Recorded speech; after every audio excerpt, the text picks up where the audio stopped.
Hi friends, आज आपण exclamatory sentence म्हणजेच उद्गारवाचक वाक्य कसं बनवायचं ते अभ्यासणार आहोत.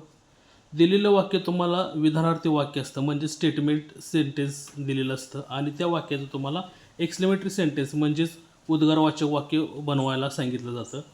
तर दिलेल्या वाक्यामध्ये काय असतं, दिलेल्या वाक्यामध्ये आर्टिकल ए किंवा ॲन असेल तर वाक्याची सुरुवात एक्सक्लेमेटरी सेंटेन्स बनवत असताना व्हॉटने करायची असते व आर्टिकल नसेल तर वाक्याची सुरुवात हावने करायची असते. आता इथं काही उदाहरणं दिलेली आहेत बघा. She is a very beautiful girl ह्या वाक्यामध्ये बघा ए हे आर्टिकल दिलेलं आहे आणि ए आर्टिकल असल्यामुळे इथं वाक्याची सुरुवात आपल्याला व्हॉटने करायची आहे.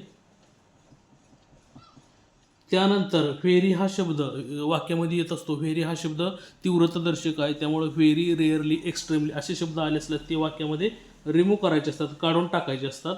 आणि त्यानंतर व्हॉट लिहिल्यानंतर आर्टिकलपासून नंतरचा जो भाग आहे तो लिहायचा आहे. व्हॉट ए ब्युटिफुल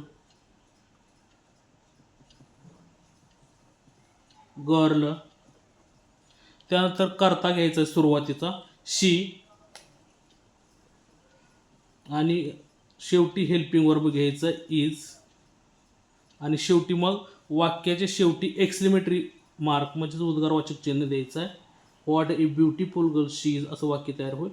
त्यानंतर नेक्स्ट सेंटेन्स आहे वी आर व्हेरी लकी. या वाक्यामध्ये आर्टिकल दिलेलं नाही ए किंवा ॲन, त्यामुळे वाक्याची सुरुवात आपल्याला हावने करावी लागेल. त्यानंतर व्हेरी हा शब्द रिमूव्ह करायचा, काढून टाकायचा आहे. त्यानंतर पुढचा व्हेरीच्या नंतरचा जो काही भाग आहे तो लिहायचा आहे how lucky.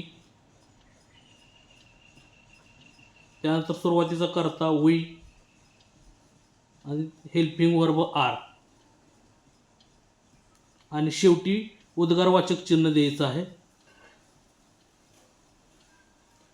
How lucky we are. अशा पद्धतीनं आपण स्टेटमेंट सेंटेन्सची एक्सक्लेमेटरी सेंटेन्स बनवू शकतो.